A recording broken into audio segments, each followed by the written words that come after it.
Can you tell me what you're saying with that? And literally the steps, the mechanics of that, and they were hard pressed.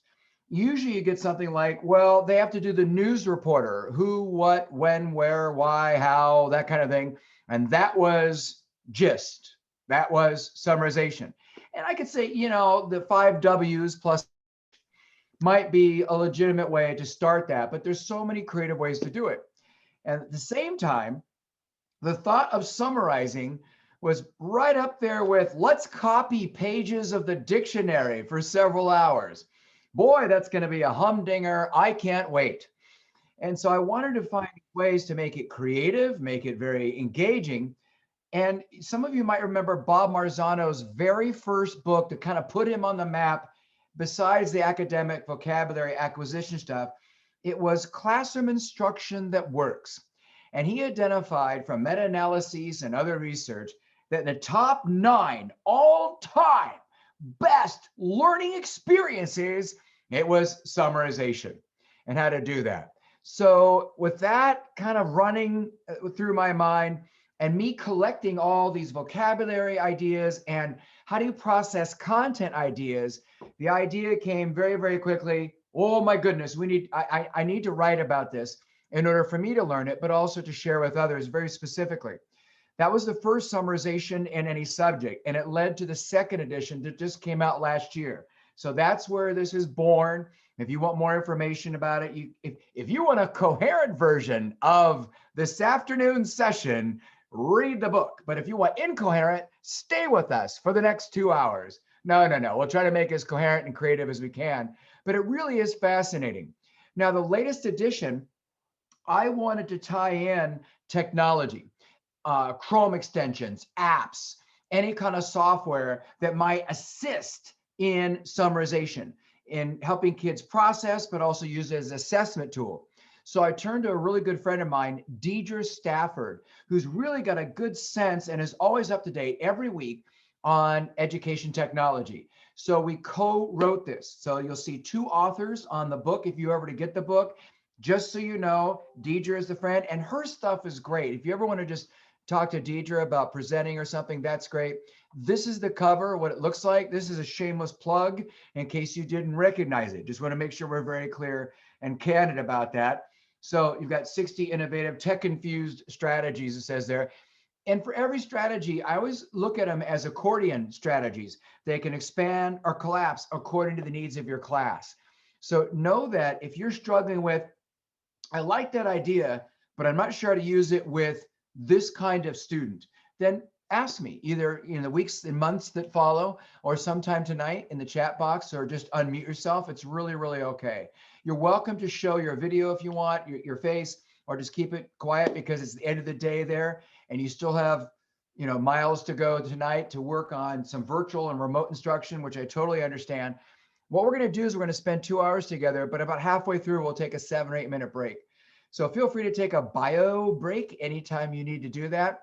You can have hot yoga going on in the background, a spin class, exercise, drink, eat. It doesn't really matter.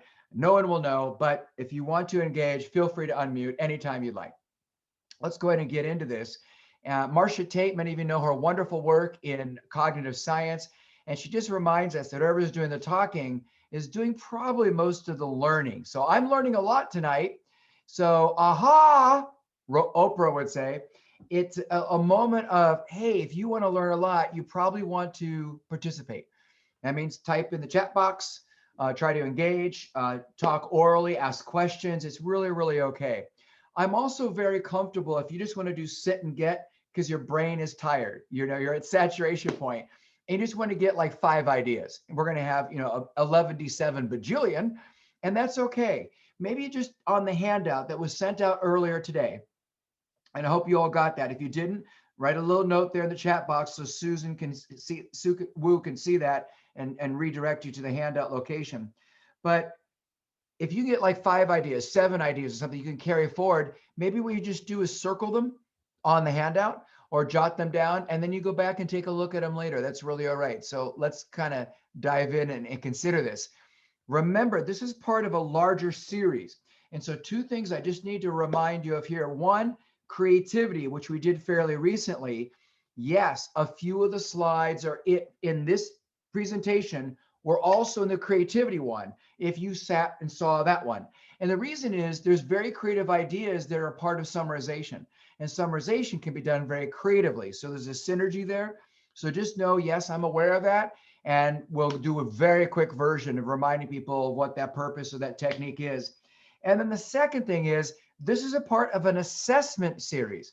So we're really emphasizing not just summarization itself, but how to use summarization as a way to assess informally, formally, formatively, or summatively.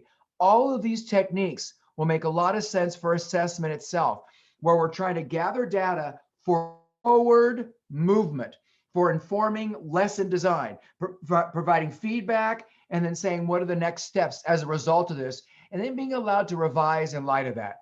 So for that assessment side and really kind of anchor what we're doing tonight, a reminder from previous sessions, the idea that it's coaching to sit beside, and it's about assessment for or as learning as we do this. And a reminder that this student had told us before that it's not about documentation, this assessment idea, it's about instruction.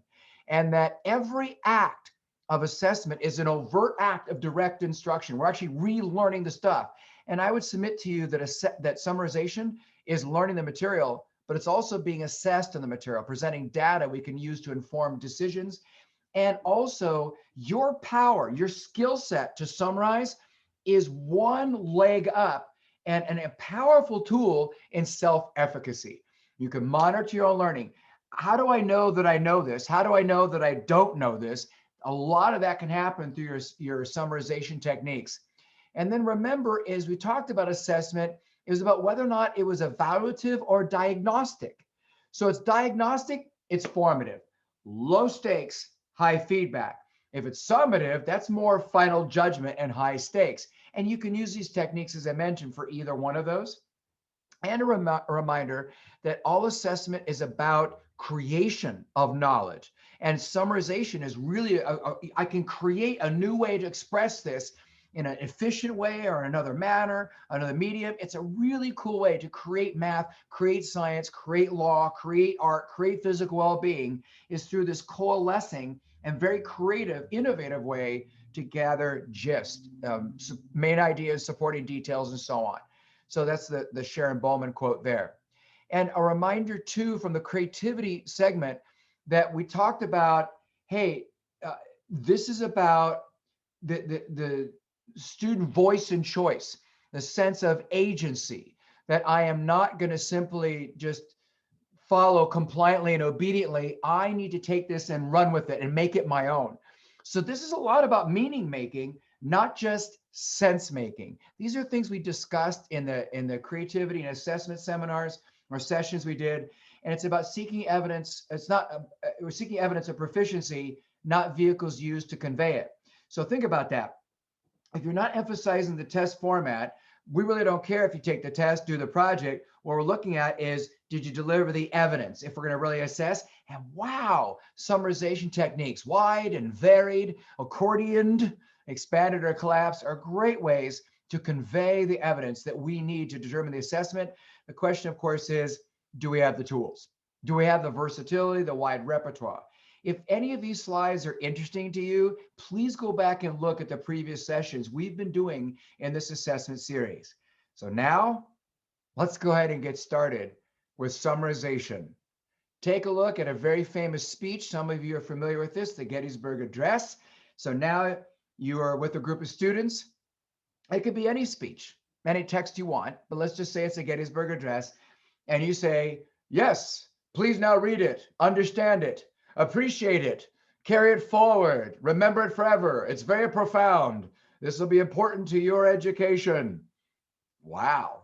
What might we do as teachers besides just scold children into staring intently at these words on a page or screen?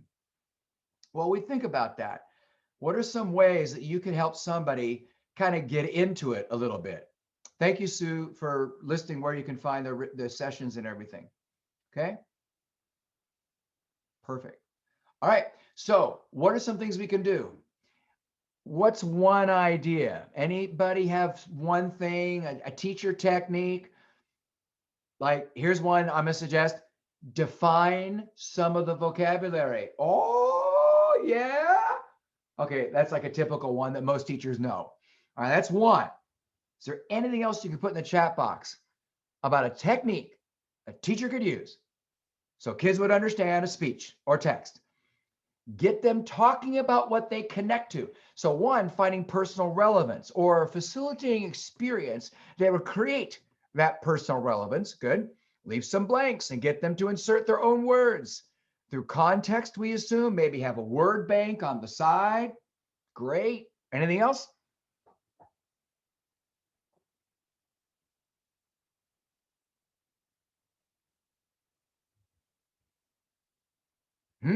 A stumper. How about this? Would it help to show pictures? Yeah, of the event. For those of you who know about this, Lincoln, President Lincoln here in the lower 48, yeah, he was doing a speech, but think about it. He wasn't at the Battle of Gettysburg. He was dedicating a cemetery. Oh, so maybe I could roll down the map at the front of the room or press a button. It would digitally display as a holograph floating above the kids' heads, depending on what historical era of teaching you come from here. I could show Pennsylvania and Gettysburg and what was going on there in the Civil War when this took place of the lower 48, the United States. Yeah, I could show the background, and we could talk about what would you say today if you were dedicating a cemetery to military wartime fallen? What might you say? Write those speeches, and then we read this, and suddenly we hang on every word. So giving you background, prior knowledge. Yes. Anything else come to mind as we're talking? A really cool teacher technique to get kids kind of into it and remember it and find meaning in it? Whatever speech it is, it doesn't have to be the Gettysburg Address. It could be something in general.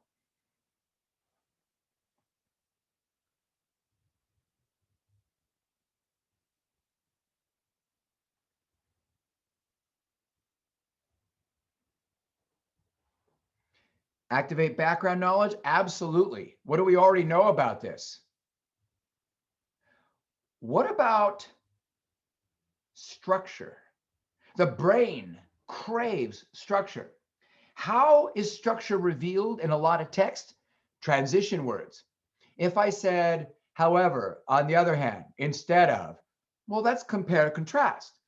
If I said soon, later, now, a few years from now, that's chronological order. Huh. So let's think, and there's like 7 or 8, and we'll see some of those later. We can do that. So let's take a look at our screens right now. All right. As we're doing this, huh, I see the word now, and I see a contrast with ago. Oh, so the first sentence might be the past relative to Lincoln's time, and the second sentence might be the present. Is that a foot through the door? Parallel structure, repetition, absolutely. And then what about taking away some of the appositives, some of the add-ons to see why they were added? So we take away a few things. Huh. So now, 7 years ago, first, we might say, why did Lincoln say that? Why didn't you say the number of years it was? Well, if you look in the background, he was trying to invoke biblical reference. He could have just said the number of years. But you might ask, as a student, did they talk like that? Well, 201 years ago, I was a farmer. Is that the way they talked? Or no, is there something else going on there? Huh. And so I take away this flesh to reveal the skeletal elements. And then we might reattach the flesh to see what they add or take away from what's going on.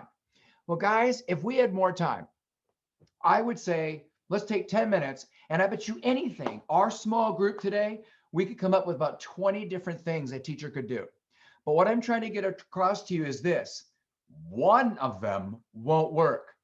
Now, before you sit there and go, all right, which one did he mislead us? Yeah, man, he led us down the road. We thought it was legitimate, but it's not. That's not what I mean. One won't work, but 5 or 6 together in concert with each other will.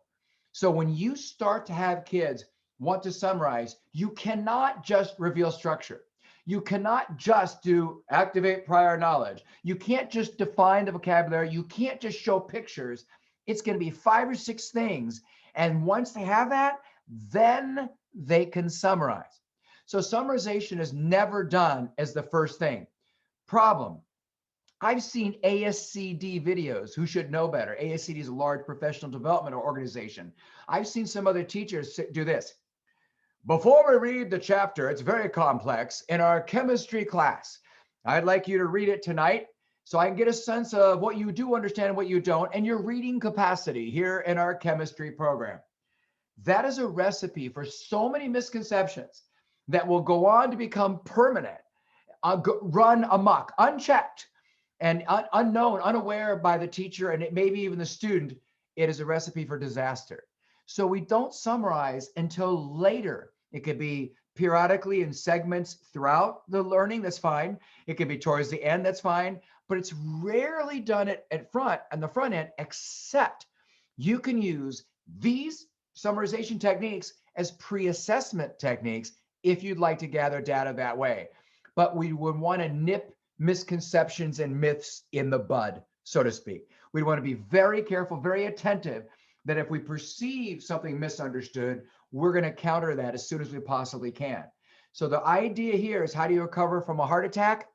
It's not one thing like take your medicine or just eat fish or just exercise or just do stress management. It's all of the things put together. And I'm saying that summarization is more powerful if you look at 5 or 6 factors systemically to create the response, so the capacity really, so they can summarize as we move forward. So from the creativity one, we did talk about 6-word memoirs. That's really it's a wonderful summarization technique. And the idea you see there, that's not 5, it's not 7, it's just 6. Every word advances your cause. Well, if we had more time, I usually teach this for a whole day, so we won't do that little activity, but I'd recommend it to you. And if you want to send it to me, I would love to respond. I'd be happy to respond. But one of the things that happens is you might say, well, how might we use this with our content areas?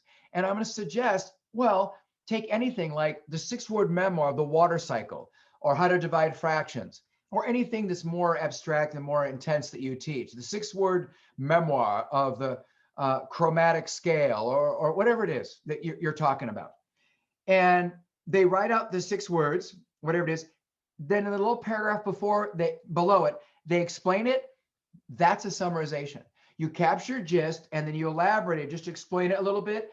That's really, really powerful. So I have done 6-word memoirs in 5 different core and encore. We don't call them elective, we call them encore subjects.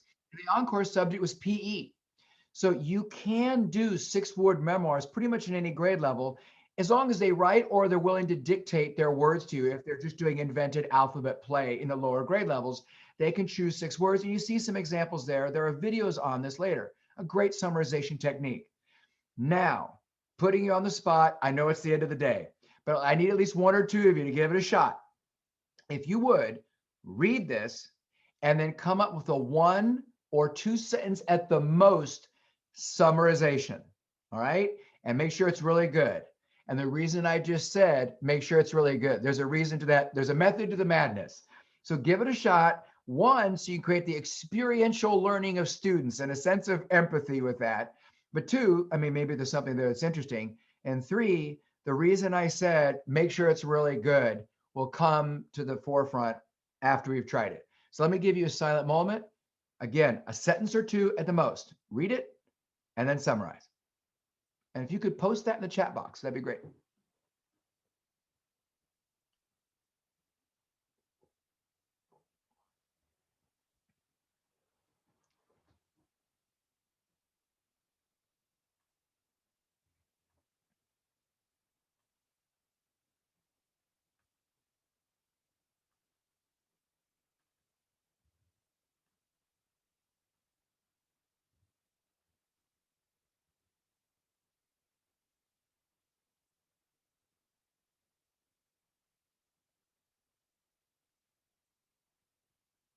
Okay, begin to construct your summarization statement.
All right, let's take a look at what's coming in. A lot of good ideas.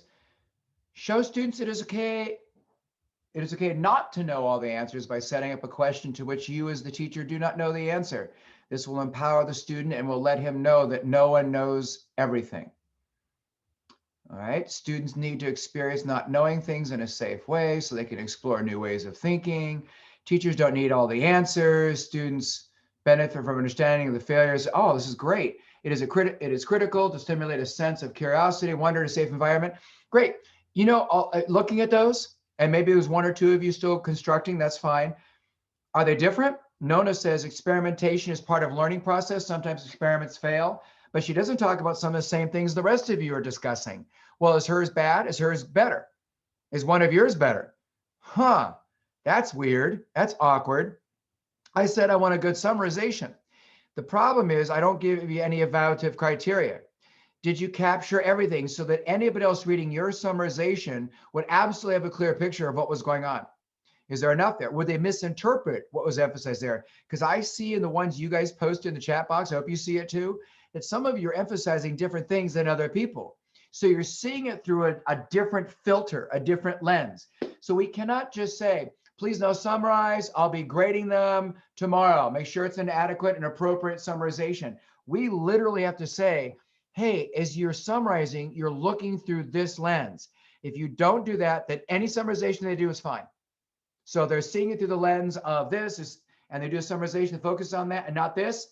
That's what they lifted as salient because you didn't prime the brain for what to determine was salient. Now, this also leads to long-term retention. If I prime the brain for what to seek, you actually remember this stuff longer. And as you're reading, the summarization comes to life. So it's interesting. Some of you know about a lot of the books and the studies and research on activating prior knowledge. But if I'm activating this knowledge and seeing it through the lens of Broadway, or I'm seeing it through the lens of science, or I'm seeing it through the lens of flora and fauna, whatever the thing it is, I'm going to perceive things differently. If I'm African American and I play baseball, and you ask me to summarize something about Jackie Robinson's life, I'm going to take that to a depth, a meaningfulness that's far different than somebody who doesn't play baseball, may not be African American as they go through that, not even have a sensitivity towards that. They will pick out different things about Jackie Robinson if asked to summarize the same thing. So we really have to spend time figuring out that frame, that lens, and facilitating that in students if we want to get into summarization. And we have to practice it. So what I would suggest doing, and I do this in my classes all the time, is that I would say, summarize through this lens. You're seeing it this way. Now summarize it through this lens. Now wait, a third one, summarize it through this lens. And wow, they develop a dexterity with this that's really powerful. A basic definition, of course, is simply to gather gist. You can also look at it as restating the essence of something, what is truly salient, and whatever necessary supportive detail need to be in there. Yeah, but in as few words or in your own words, and or in a new medium. For example, if you're conducting a lab, but I say, I want you to summarize the lab in a science class. Well, the new medium would be through written word text because the lab maybe was more hands-on. Maybe you are looking at just a novel and the way you summarize it is through a TikTok. It can be through a different medium. It doesn't have to be the traditional way to do it, but it is capturing its essence in a new, yet more efficient way. So what we want to do is we want to practice. I'm just going to go through these. And again, we're a little bit short of time. So what I want you to do is imagine just the practice for the sake of practice, but maybe you give it a shot in your mind's eye, a variety of situations. How might you capture gist? Let's take a look.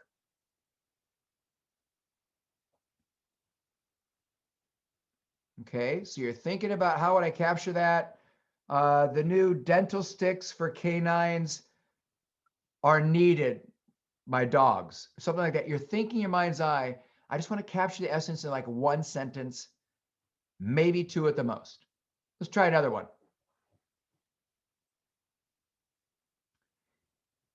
And maybe you want to say something about just the format. Humor really helps. 3D really helps. as people realize Imodium is a thing you would buy for digestive issues. Capture this gist. And try not to say the word ironic. How about this one? Can you capture this? Notice how close the word capture is to caption. I'm trying to capture this thing. And what basically it is, I'm trying to caption it, but in such a way as to encompass the full understanding of it. Might be another way to take a look at it. So what if we said, summarize this?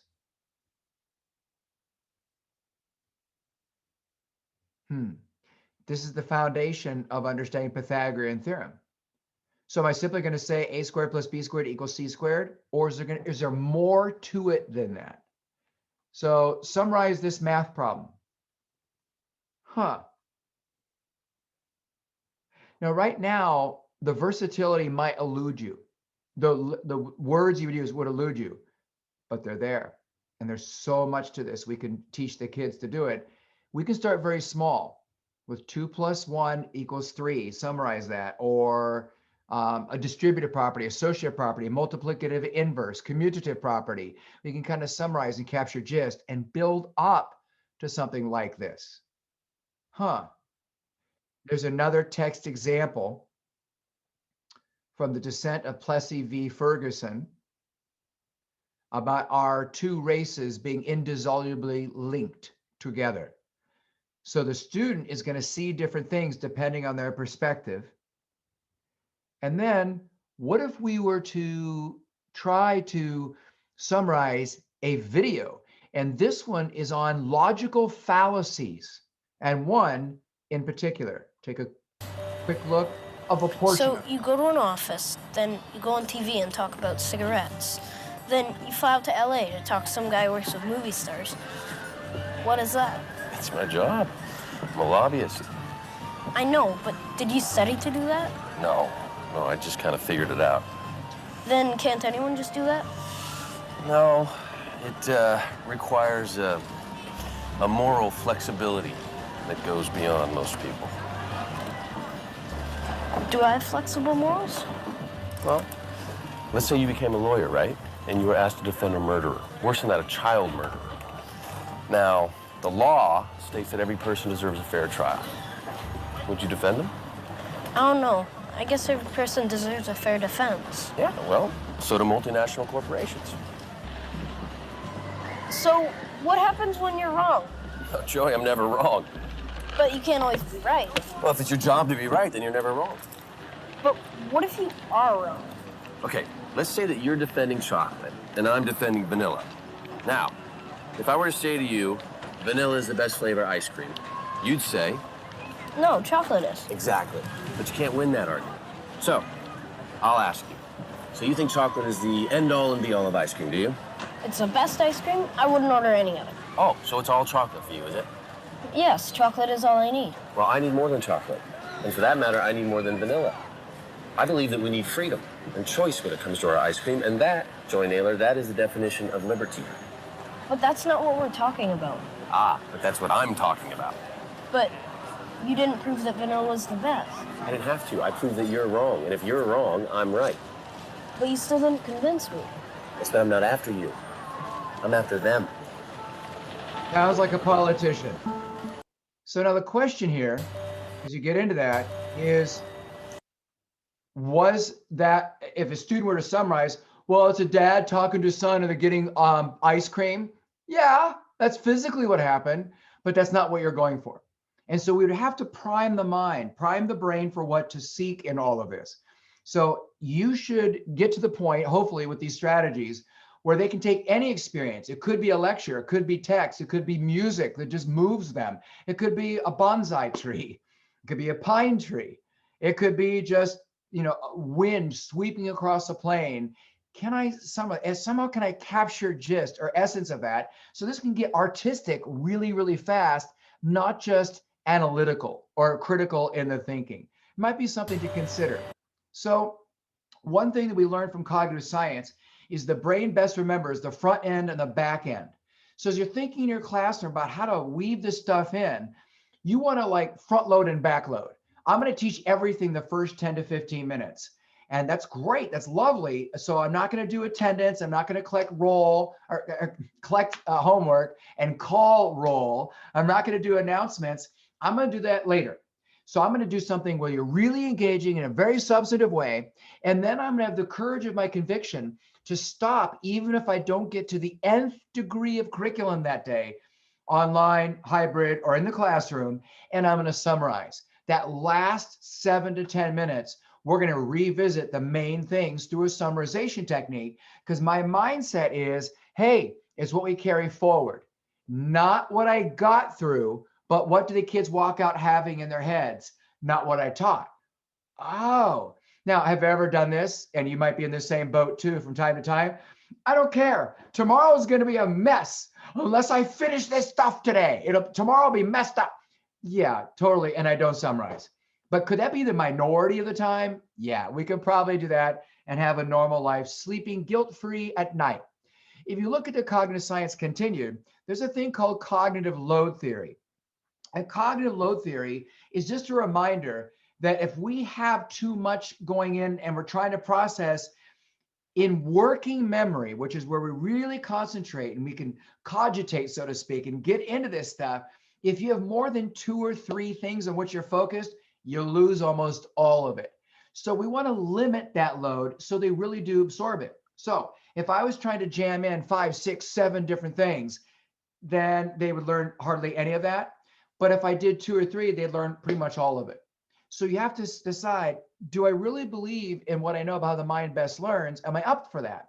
So if you think about this split attention idea that we've got here, if I'm saying, people talk about multitasking. The brain is physically, it's impossible to do that. It can switch tasks, but it can't multitask.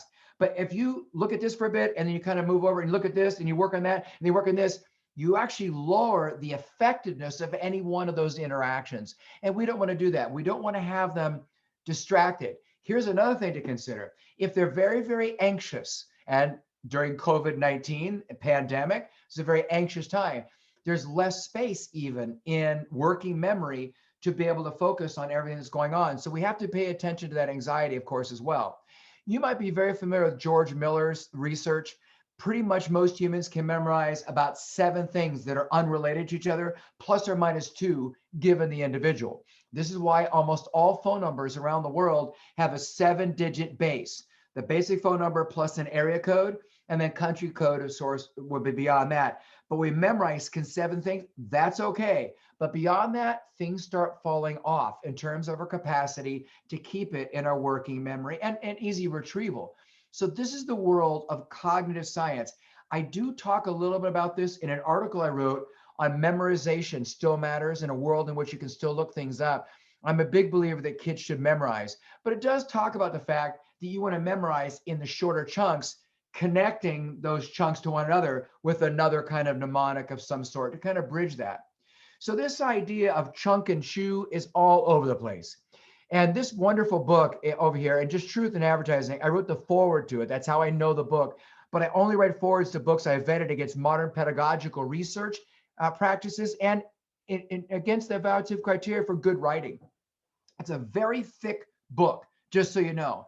But what it is, it's full of how do you teach in chunks, which remote instruction, hybrid instruction in particular really needs. How do you speak or teach in these focused chunks and help kids process that chunk and then move to the next one? And there's a phrase in the summarization world, you might know about it already, chunk and chew. And basically it's about 10 minutes of direct instruction or content input, and then 2 minutes processing, and then you do another 10 minutes. Well, if you take that to heart, what we found in the primary grades, very young children, it's about 6 or 7 minutes of focused attention. So when I'm teaching my kindergarten or first grade, grade 1 class, I might be doing big book programs. Some of you are aware of that. And we're sitting on the floor or in chairs if we're back in our schools, and I'm reading from a big book, or maybe it's through the screen.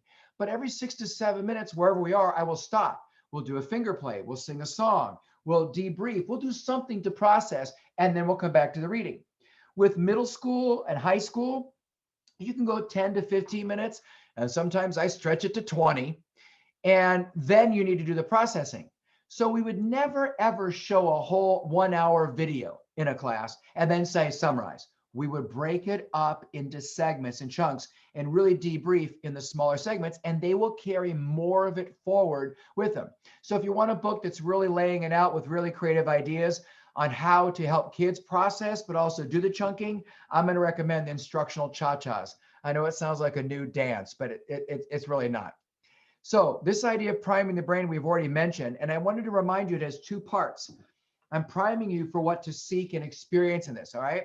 So the first part is, why are we doing this? We're going on a field trip to find out the answers to these 5 questions. We're reading the text to find out this. We're setting purpose. Simon Sinek, begin with why. But the second part is, what are you going to experience as you go through it? Well, in this museum, let's say it's the Air and Space Museum here in the Washington, D.C. area where I live and work, and from where I'm coming to you right now. It's the Air and Space Museum. So you are going to watch a movie on flight principles. You're going to have a tour with a docent who happens to be an airline pilot who volunteered to help us out, who will talk about flight principles and show you different machines. And then here is a crate with all kinds of objects. And using these objects, you will have to create a flying machine that actually demonstrates at least 2 of the principles. Now, I say that, or I could do this. Yeah, just watch the movie, listen to the docent, take notes, and we'll just talk about it on the bus when we go back home. Which one's going to lead to long-term retention? It's priming the brain. And we have a tremendous amount of research on the effect size from meta-analyses out there that priming the brain is just gold. Now, another technique to come your way. We have lots of techniques happening. I love doing this sort of thing. And this is an example from the book, if you like. Today I will, whatever it's going to be, so you're doing this physical thing. Well, the goal is that you did a book report. The goal is not that you did the lab. The goal is that you did the lab or book report to learn these things. So that's always foremost, very paramount, and will help the self-monitoring. I am successful when, and now we have the evaluative criteria, and they're monitoring against it. So today I will, so that I can. I'm successful when they write down on a piece of paper. Here, you can see some there. Here are a few more examples. Take a look.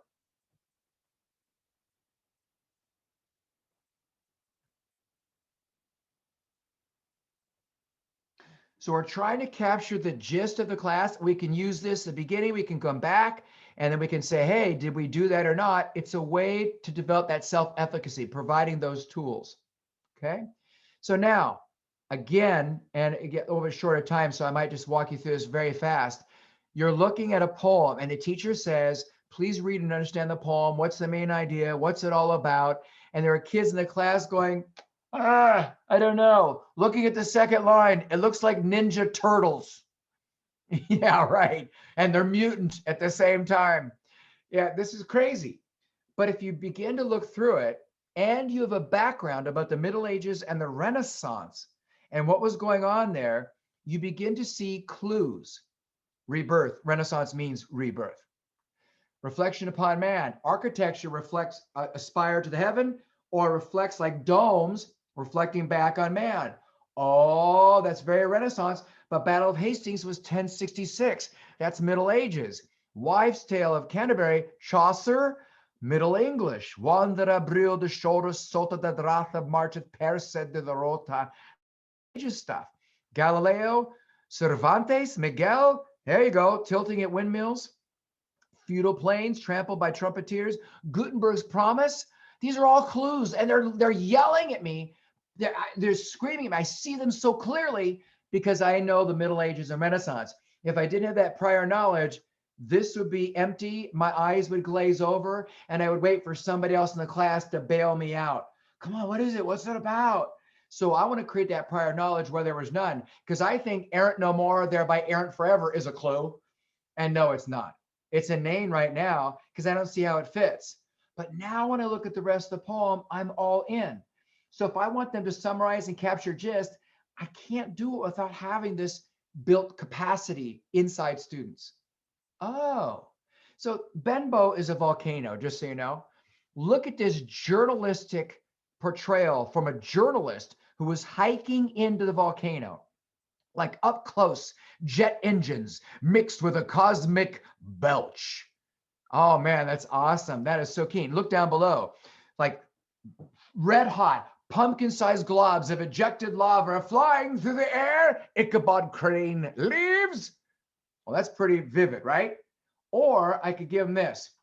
Look at the last sentence. Lava may flow out as viscous liquid, or it may explode from the vent as solid or liquid particles.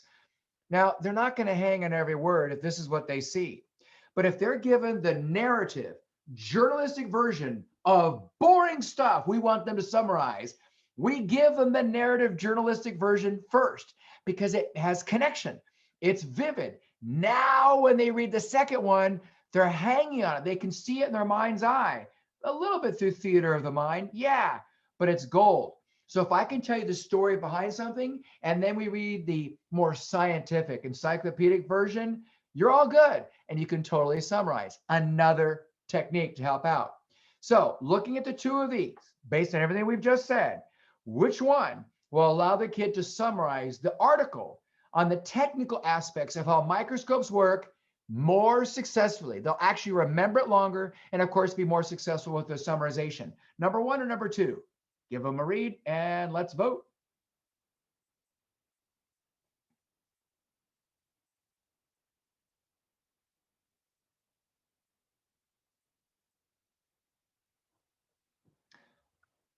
All right, let's post it. Number one or number two? We got a number one from Chris. Everybody's saying number one. All right, this is the gifted group. Survey says number one. Well played, everyone. So before I would teach you the rules of baseball technically or read the rule book, we'd play baseball. That's how that works. We create that part. So before I'm doing a murder mystery that involves chess, I would teach you the rules of chess. Or maybe a military campaign that involves chess, I would actually teach you how to play chess.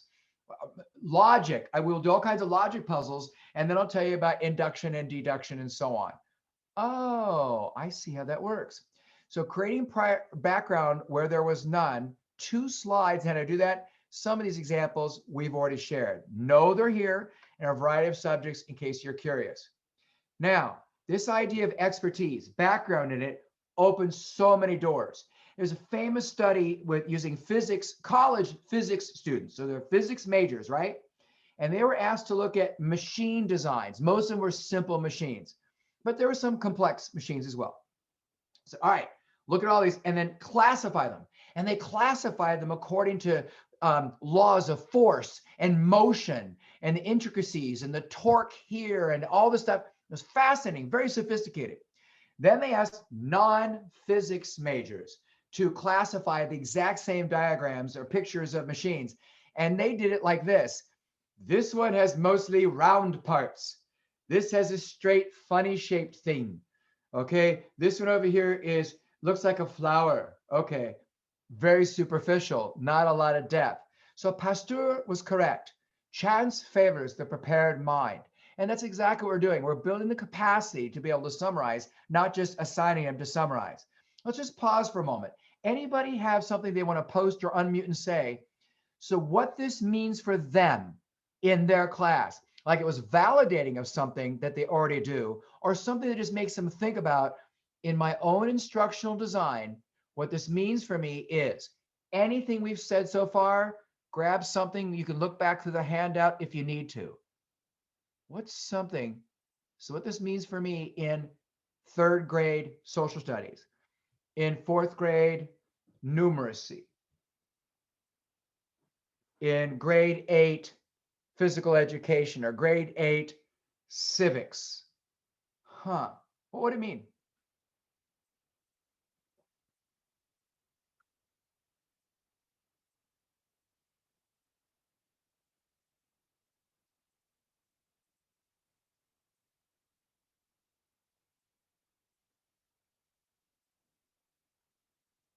Remember, it can be any one of the things we've talked about. Using narrative experience in combination with social, grade 8. Yeah. Social studies, history. Absolutely. Narrative experience to help inform maybe a more encyclopedic description that they later have to summarize. Absolutely. That's exactly what we're talking about. Anything else come to mind? Any one of the little techniques or ideas? I know for me, early in my career, I realized, oh, I can't rely on one or two ways of access into text or an experience. I need to come up with 5 or 6 access points in order to gather gist. And for me, that opened up a lot of opportunity. And I had to think more creatively instead of getting complacent or scolding the kids when they couldn't summarize very well or capture gist. I wasn't teaching with a brain in mind. So that's what it meant for me. Anybody else have one? Take any element so far. Prioritizing a few things to remember in a lesson rather than trying to cram it all into middle school language arts. Absolutely. So be thinking about this. Let this be a running summarization prompt for you. Because the second half of this is all really cool idea after cool idea, but we're going through principles and some practicality ideas right now. Be thinking, what does this mean for me? What can I carry forward and apply in my particular subject area? That's all we're asking. And it might be something right now you're just absorbing, but maybe you do 5 of those tonight or later in the week after we're done. It might help you carry it forward. Let's take a look at some other principles before we get to all those really cool ideas. We've talked about the first one and the second one, and the third we've talked about, and the fourth bullet. You see that? We've pretty much done most of these, or we're going to do them. I want to pause on the second slide of summarization tips. Reading notations, we're going to see examples of that. A reminder that you can have consumable and non-consumable text, but there are ways to mark non-consumable things. We can find creative ways to do that if we want them to do that. Like there's erasable highlighters, for example, or some of you might remember the old transparencies and acetate, and you lay them on top and they can mark all over that and lift it up and it doesn't leave any mark on the page, but we have it there to lay on top of it if we want to go back and kind of process what we were coding as we were writing. And then the third one there is really interesting. And what I'm going to suggest is you take a piece of paper and you fold it in half. All right, 8 by 11. So now there's a crease, right? As you see here in this ASCD newsletter that I have. And what they can do is at the very top, they can write summary. Down below, they can say opinion or commentary. It really helps them because I found when you're teaching high school, middle school, lower school, or primary grades, how to summarize, they tend to say things like, this is really boring, or this was so exciting. That's commentary. Summarization has no opinion. You're capturing gist only. There's no commentary about it. And that's one of the biggest things, the most rudimentary things we can get across to them. Now, people always ask, skipping down to the second one from the bottom, how long should it be? And I just want to remind you that it is a sliding scale. So for example, most college, university recommendations for abstracts and summarization, which is kind of like the gold standard for most people, is that, hey, what's that rendering there? What are the parameters? It should be no more than 10 to 25% of the original's length. But if you have a 400-page novel, 25% is 100 pages. That's a little long. So for novels and big things, what I say is 1% or less. So 1% of 400 is just 4 pages. So probably 2-3 pages at the most to summarize a novel would be appropriate. But for like a newspaper article, if it is taking you more than 10 to 25% of the original's length, summarization may not be the thing you want to use. There should be a different tool to process that content because summarization is not it. And then down below, I did not believe this until I experienced it. I was in a room with 650 English teachers. Kylene Beers was at the front of the room. And she said, and there was a poem that was like Middle English, like I was describing it before, but it was translated to modern English. And it was a poem that almost all of us had never seen before. So maybe she had written it herself, I don't know. But she said, read this and write at the bottom of it a number, 1 through 5, 5 meaning the most, you're totally comprehended, 1, 0 understanding. But write down the number that represents your level of understanding. So we all read it and I was embarrassed. I wrote 1 and I folded the paper up at the bottom because I want people to see that because I was sitting with English teachers at this table at a conference. And then she said, good, everybody finished reading it? Good. Now read it again and write the number at the bottom that represents your level of understanding. Not even 10 seconds had passed.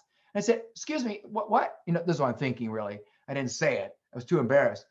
Nothing's changed. You didn't teach us. It's not going to change the number. And she said, trust me. All right, it's Kylene Beers, who's wonderful. I'll trust her. So I read the thing again. What number did I write? 2.5. I just couldn't go all the way to 3. In other words, though, it did improve.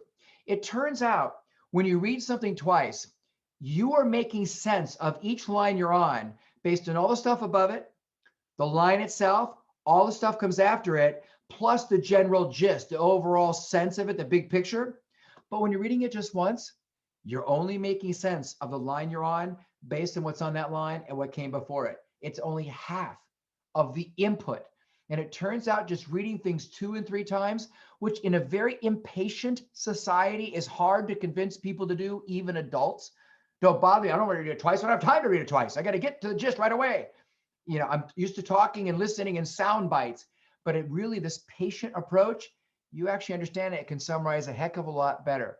So what I usually do is I have kids read something that's a little bit beyond their difficulty, and I say, summarize it. Look, they read it, and then we do a little quiz, and they do terribly on it. And then I do a second one. It's the same level of complexity, a different topic though, but same level of difficulty. And I say, read it. Okay, good. Now read it a second time. And they're like, what the? All right. So they read a second time and say, now take a quiz. The second quizzes are always better. And the kids are like in awe. It really convinces them, but they needed the experience, the proof of how much more their comprehension improved by just reading things 2, maybe 3 times. Oh, another operational principle, and I highly recommend Write Tight. It's a wonderful book, although I think a later version is out now. But the idea that we teach kids to write concisely. For example, the Army advanced forward. Well, if it's advancing, it really doesn't advance backwards, okay? It was a baby kitten. Well, it's not going to be an adult kitten unless it's like perverted. How about this? It was visible to the eye. No, it's visible to the pancreas. You're being redundant. So what's really dangerous is that once you teach kids about being concise, they start noticing it in all the other teachers' classes as they're lecturing and doing things. And your colleagues will come to you and say, you taught that lesson again, didn't you? Could you also teach them to choose their battles and decide when to correct adults and when not to correct adults? Yeah. But when you're teaching summarization, one of the most entertaining things is for kids to find the inconcise language of politicians and parents and coaches and teachers. So we practice this. A small number of people gathered at the scene. Could you just say it was 3? I mean, just cut to the chase. They appear on the scene. No, they arrived. Find a better word. This is wordplay. This is versatility, creating that opportunity. So you see in the left, loose writing, on the right, concise. My kids love this. And if you notice in the previous slide, I was kind of my own audiovisual aid. Notice the underlined title or subtitle, avoid redundant phrases and repeating yourself, and a smiley face. I am too funny. I'm a new grandpa, so there's gonna be grandpa humor all over this. Now, every single discipline that we teach has its own kind of lexicon, a way, and syntax. So for example, where's the topic sentence in a math problem? Yeah, it's usually the last line. What? Given this and this and this and this, find X. Whoa. But where's the topic sentence in a science paragraph or a social studies paragraph? It's usually at the top or embedded in the middle. Oh, so there is a way to read math textbooks, as you see here, these different points from a wonderful book I highly recommend. I know it's 15 years old, but it still works. Literacy Strategies, Improving Mathematics. It's how really to teach kids how to read math so they understand it. And I would suggest scientists are good at science because they can read science and write science. Historians are very good at history and social studies because they can read and write history and social studies. Same thing with mathematics and so on. So this one is really cool for the math. This is the one about the topic sentence I just mentioned, but we teach them how to read our disciplines is just as vital as anything else we teach. Now, I promised you the notations. These are the ones that I like to use. And what it is it forces an interaction with each like statement that's going on. So for example, I agree, I disagree. Notice I did not say, I understand. Yeah, because that's just passive. You could say I understand about everything, but you really don't. When you have to agree or disagree, you're taking a stance. Now, I don't understand is okay. This is something where I'm confused, that's fine. And you can put a sad face there if you want to. You can put a confused face. I don't really care, like 2 eyes and maybe a squiggly mouth, instead of a smiley or a sad, that's fine. These are the symbols I tend to use. Now, CL is a general claim. And usually my kids write CL with a little circle around it so we can see all the author's claims. It's great. I used to say SD for supported details, but I was teaching middle school and high school, and I was teaching health at the time. And kids were laughing, and I was laughing even, because I would say, all right, please now identify your SDs, supportive detail. But it sounds like STDs, sexually transmitted disease. And I didn't want to perpetuate that. Everything's a double entendre in middle school or / junior high. Those of you who teach that, you know what I'm talking about. So I changed that to EV, evidence 1, evidence 2, evidence 3. Now, why do we do the notations? Here's a weird thing. It's very profound, so get ready. You might want to write this down. Students can't summarize things they haven't read. Oh, so cool. What do you mean? Yeah, this forces them to actually read it and make a comment. So now when we're doing the summarization or whatever experience it is, maybe we're discussing it.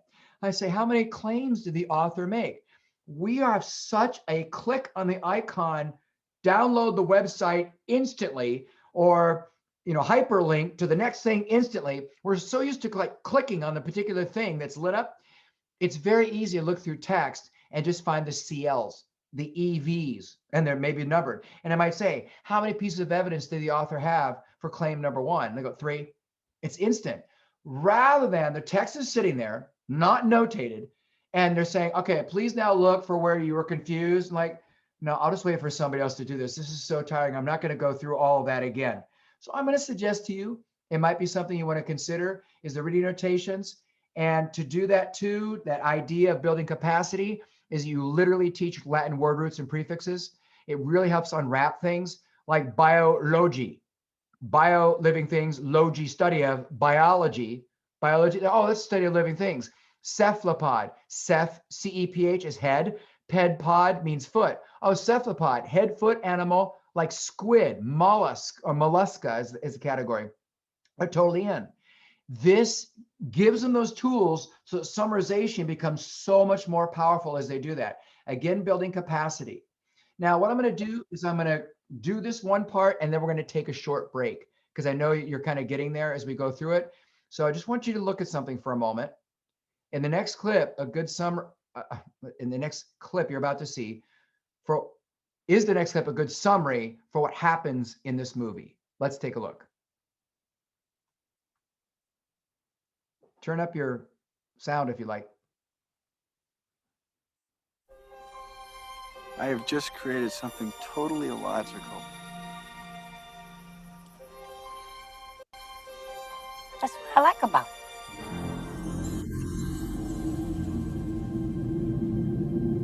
If you build it, he will come. If you build it, he will come. If you build what, who will come? You didn't say. I hate it when that happens. Me too. Who's here invoices? Ray is. I think I know what "if you build it, he will come" means. Ooh, why do I not think this is such a good thing? Daddy, there's a man out there on your lawn. Are you a ghost? What do you think? You look real to me.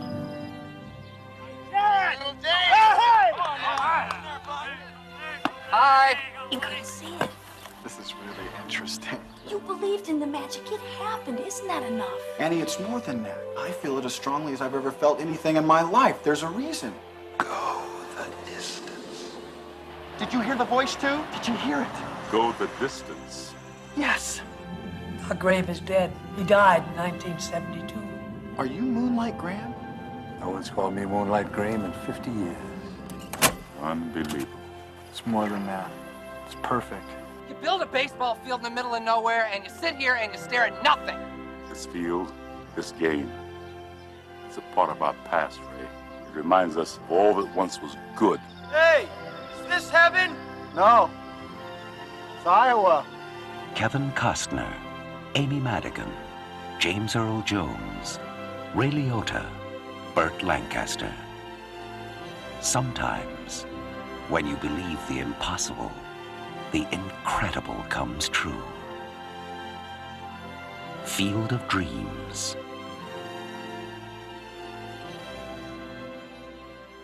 All right. So then, how do we know whether or not this is a strong or weak summary of the movie Field of Dreams? Some of you watch this. You've seen the movie. You might have seen it many times. And you would have the larger picture. A lot of kids looking at movie trailers of movies that they've seen before go, they totally emphasize that and they didn't emphasize that. Oh my gosh, they left this out and that's like vital to it. This is a helpful activity to take trailers of things they've seen, like maybe the trailer for The Little Mermaid or any of the Disney films that you want to choose or other films. Try to do that trailer. And then now that they've seen it, the majority of the class has seen it, what are the limitations of it? Now, a trailer is meant to invite, to entice, and it's not going to give you the complete story. But the skill of dissecting in terms of it included this element, it emphasized it, and it de-emphasized this is actually a powerful practice tool, because then as they look at summaries, they'll be able to evaluate, oh, it didn't have that, and that's going to be a misinterpretation. People are going to be led down the wrong path, and that doesn't capture it accurately. So this is an activity that might help if you want to gather a few trailers that would be meaningful to kids that are appropriate to play, of course, for the level you teach. We have idea after idea after idea after idea, very creative when we come back, but I need to honor your rear end and your mind right now. If you need to get up and walk around, let's try to be back in 7 minutes, which I know will turn into 8. Ready, set, go. And I will stay here and answer questions if you have any. Feel free to enjoy or to try to capture gist from something we've talked about so far, or read ahead to prime the brain. We'll see you in 7 minutes.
Hey, Rick, I was just going to tell you that I've used 6-word memoirs for two different occasions. Actually, I used it for jump-starting their personal narrative. Oh, of course, that's perfect. Yeah, so it was almost like they came up with the title first, and then they had to backtrack and write the personal narrative. And then when I was doing a novel study, we were kind of like, I was creating this digital writer's notebook. So they had like different sections, like different types of assignments. And then when we got to the end, I just wanted to like hurry them up to kind of finish. What I did was that I said, well, you have to write 6-word memoirs for each of the last chapters. But then they got into their discussion groups, and then they had to like share what it was. And then they had to vote and pick. So in their discussion groups, they were actually sharing their justification for why they created that specific one. So then it forced them to merits kind of it, review the elements. So it was really valuable, because then when they voted on the one that was the best, like it was interesting because they had to kind of pick the one that was the most thorough in capturing the essence of that chapter. So thorough and accurate. Yeah, as they do that. Oh, that's got, and maybe you could actually have another vote for which one is the most compelling. because yeah, like, they you could know, get a but it's just, different I find voice. that the 6-word memoir is actually quite flexible. Like I could see where I could do it for different things. So yeah. Oh, that's wonderful. Oh, I'm so glad to hear that. There's so many valuable uses in character education of oneself, let alone in the academics as you were teaching it. For sure. Oh, that's good. Thank you for telling me that. Well, if you ever get any really good ones, ask the students permission, if possible, and send them my way. I would love to celebrate that. All right. Yeah, it was interesting because earlier you kind of alluded to like using a critical lens, because I teach my high school students critical lenses. Oh, perfect. Yeah. Yeah, and they always comment about how much they read differently when they have that, because I don't just say, okay, use this lens. I actually spend a couple of days explicitly getting to understand what does it mean to look at things through this lens. Yeah. Well, it creates such a dexterity and a sense of divergent thinking, but also I find it creates empathy. And a lot of people who don't experience empathy don't have a lot of experience in pride. And so you're helping society, I think, with its empathy drain right now by doing those exact activities. Yeah, because they always say, like, it opens up a way for them to read things differently, because otherwise, like, they're limited with their experiences or how their worldview. So then having the lenses introduces them a different way. And then when you layer lens upon lens throughout the semester, then they start to build a more rounded ability for reading comprehension, right? Oh yeah, and there's not as quick to do knee-jerk judgment or be superficial. There's so much there. Oh, thank you for doing that. Yeah. Now, hopefully social studies and history and civics and government teachers will do the same. That would be awesome. Yeah. Yeah. Well, way cool. I'm just seeing if nobody's really tweeting here. That's fine. I think it's close to dinner time over here. That's probably why. Maybe they're running to get some dinner too. Well, we are going to start in like 2 minutes or so, 2.5 minutes. We'll just start up again and go to the top of the hour, and that'll be it.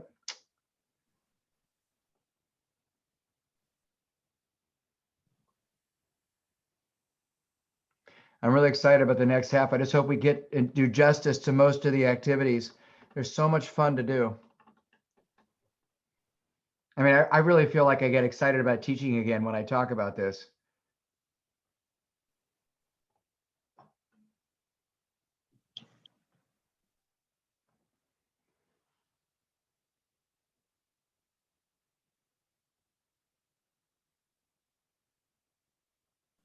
Rick, are we going to have a chance for Q&A at the end, like a 5 or 10 minute Q&A?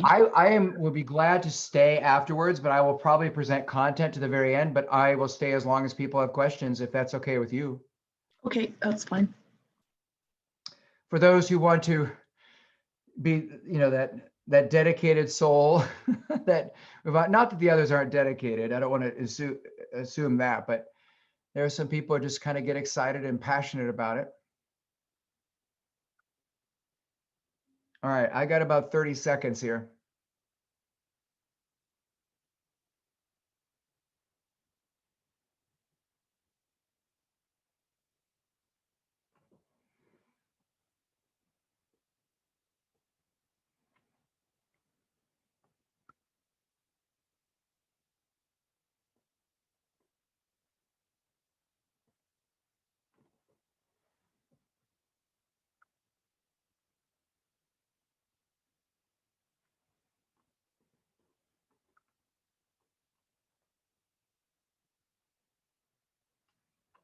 Okay, folks, if you can come on back, we're going to go ahead and continue.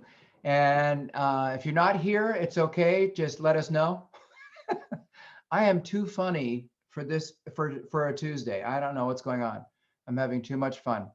So let's go ahead and get into some of these ideas. This is just the tag on the end of this experience. That confabulation is a real thing in the world of cognitive science. And it's where the brain needs connection, but it doesn't always get it, but it will make stuff up to make the connection if it's not provided. And you don't want that to happen. You don't want to do that because the problem is it can't discern what was made up from what was really said. So one of the cautions with that is that we don't have kids summarize until they already have a fairly solid understanding of what we're doing. We've already kind of made that case, that messaging there. So you can't really see whether or not the Field of Dreams trailer is a good summarization unless you've seen the movie. And then and only then with the big picture can you decide its merits as a summarization. Now, as I mentioned before, the idea that you would overtly teach the basic text structures, huge. So I have kids who are reading something or watching a movie or whatever it is. I want to see what the structure is. Is this chronological? Is this cause and effect? Because I see a lot of because, as a result, due to. Oh, that's cause and effect. And now they might take their notes as, with arrows. This caused that, or something along those lines. Maybe if it was chronological order, it might be a staircase or a timeline. Oh, I get that. If it was compare and contrast, it might be Venn diagrams or a T-chart of some sort. Oh, I got it. So the thing is, overtly have them memorize. I do this no matter what grade level I teach and what subject I teach. My kids have to know the basic text or information structures. So what I did is I gave you a very brief definition and some keywords to seek and an example. Feel free to use them or toss them to the wind. But what we do is throughout the year, we just practice it. Hey guys, that newspaper article we just read for current events or whatever it is, what was the text structure? And here's the deal. It can have 2 or 3 text structures. So it might be compare and contrast, but it also might be chronological. So we do have chronological order. We have compare and contrast. We also have cause and effect, and we have problem solution, and we have proposition and support, which is the same as claim and evidence. That's why I'm just changing the title, but I'm leaving the same bottom text because it's the same thing. And then enumeration, which is just kind of listing facts all together there. Here's a fact about the moon. Here's another fact about the moon. Here's another fact about the moon. Those are the facts about the moon as kind of basic enumeration. But remember, the brain craves structure. So if we can provide any kind of visual, we're such a graphic society. We really want to get into that. Some of you might remember this from the last session we did. I want you to write an essay on blood and all we've studied.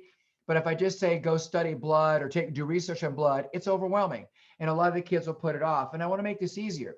So understand that if a kid ever says, I don't know what to write, or I don't know how to start writing, they're really saying, I don't know what to think.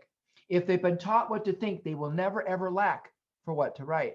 So what we do is we say, all right, what are the basic 4 parts of blood we've been studying? Red cells, white cells, plasma, platelets. What are the 5 attributes? You see them listed there on the left vertical axis. So now all they have to do when they do the research or look through their notes is they have to fill out the answer for each cell of the matrix. So red cells, purpose, red cells, amount, red cells, size and shape. See how that works? So every column becomes a paragraph in a multi-paragraph writing. So all I have to do is take everything that's in here, right, and put it in pretty little sentences like you see on this next slide. So writing the rough draft is the most mindless act of all, unless you're writing the rough draft and you're also revising and you're thinking creative voice and things like that. Then you add complexity if you want. But the basic rough draft should not be something they dread because they've already done all their thinking.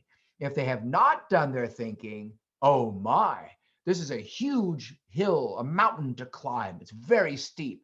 So we want to make sure that we do prepare them, build their capacity by building the graphic organizers. So this is Wilson, who was a president here in the United States back in 1918, of course. So we're watching a video or whatever it is, or we're reading text, or we're listening to a lecturer talk about this. I might have the main ideas on the left.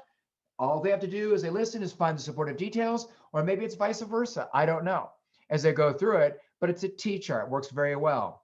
Now you can have a double entry journal and anything. So this might be a notebook, but they can do this online where the left side of something is this and the right side is something else. So work the problems on the left or work them on the right. And maybe all the principles are on the left. It's up to you.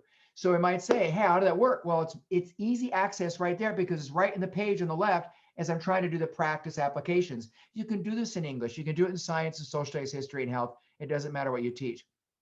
Cornell notes I love.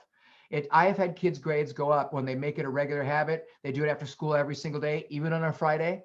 They do it after school. But basically, all Cornell Notes is a T-chart with a summarization at the bottom.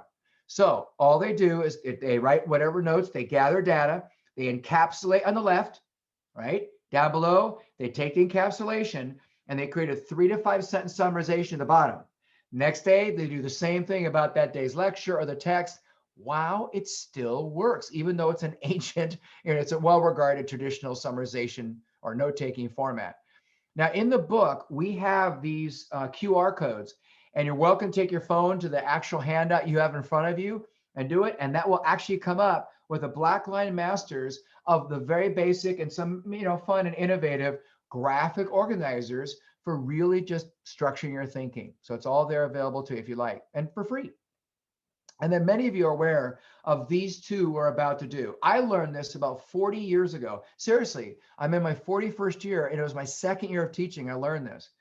And what we're looking at here is Somebody Wanted But So is the way every single situation comedy, Shakespeare play, movie, murder mystery novel, every narrative, so Quran story, Bible story, doesn't matter what it is, always somebody wants something, but so they have to.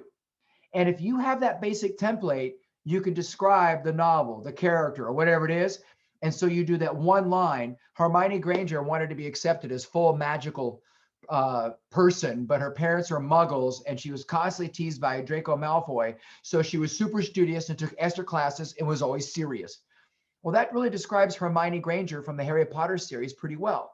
So now the student has that template, that launching pad. They make that statement. All they have to do for the rest of the summary of the character is give examples of what they said up top. It's a running start and a really thoughtful summary. Well, wait, that's fiction? Here's the nonfiction. Something happens, and then you can do that in math, in science, current events, history, social studies, and in health and PE. I've used them in all those classes. You can also teach independent and dependent variables. This is awesome. One of the examples I use is rain falling on a mountainside, washing all that soil into the valley. So there's erosion up there. Plants can't grow, but the valley is quite fertile. They fill in all the parts and places. It works really well. Now, paired verbal fluency, I may or may not have put in your handout. So if you want to write it down, that's fine. Many of you know this as partner A and B. But if we were in a room together, we would actually stand up now and find somebody we were not sitting next to. I'm just describing this for you if you want to use this. And you can use it, breakout rooms, whatever you want to do, but we're short of time right now. But basically, each of you speaks for 1 minute. So partner A talks for 1 minute.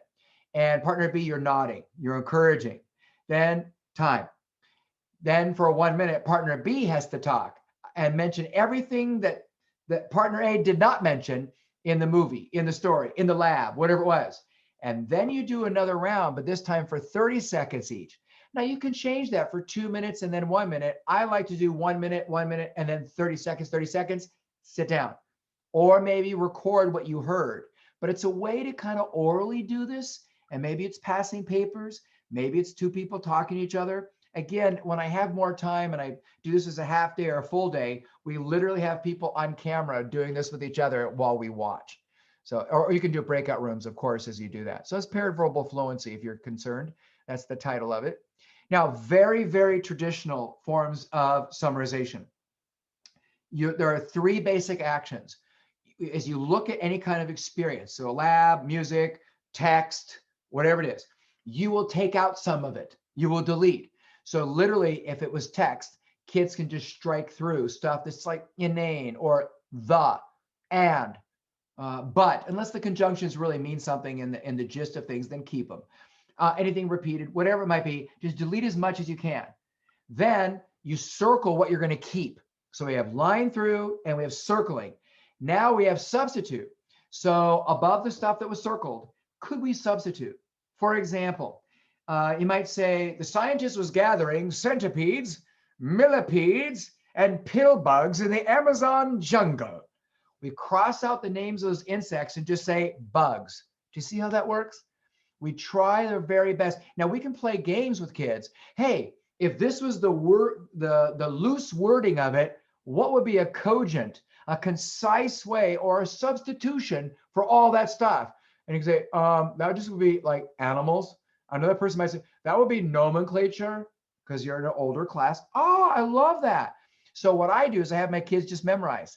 And then we have a mnemonic, DKS or KDS, kids. If you want to summarize, just memorize kids, KDS. You're going to keep, you're going to delete, you're going to substitute. That's fine. The order here is irrelevant, but the idea is that they come up with a mnemonic that's meaningful to them. This is my version of rules-based summary that I just made up for my classes. It seemed to work. And that was like targets, because you're targeting, you're focusing in on the most important stuff, target. So what does that mean? You get rid of all the trivia. Yeah. And then anything redundant or repetitive, that's the R. Okay. And then generalize, that's the G. So that's the substitution thing, right? And then your topic sentence, that's TS. Now, the cool thing about a topic sentence is everybody can do a topic sentence in every single scenario, no matter what. Why? Because they're taught this. There are two parts to a topic sentence every time. There's the subject and there's the author's claim about it. All you have to do is put those together. You have a topic sentence no matter what. So dogs, in some essay I'm reading about dogs, they make great pets. So what's the topic sentence? Dogs make great pets. So let's think about that. What is the subject of this session? Summarization or summarization techniques. Great. What's my claim about it? Anybody have one? Let's see it in the chat box or unmute. Summarization or summarization techniques. What? What would be your sense of my claim for you this afternoon? Just type it in or unmute and say it.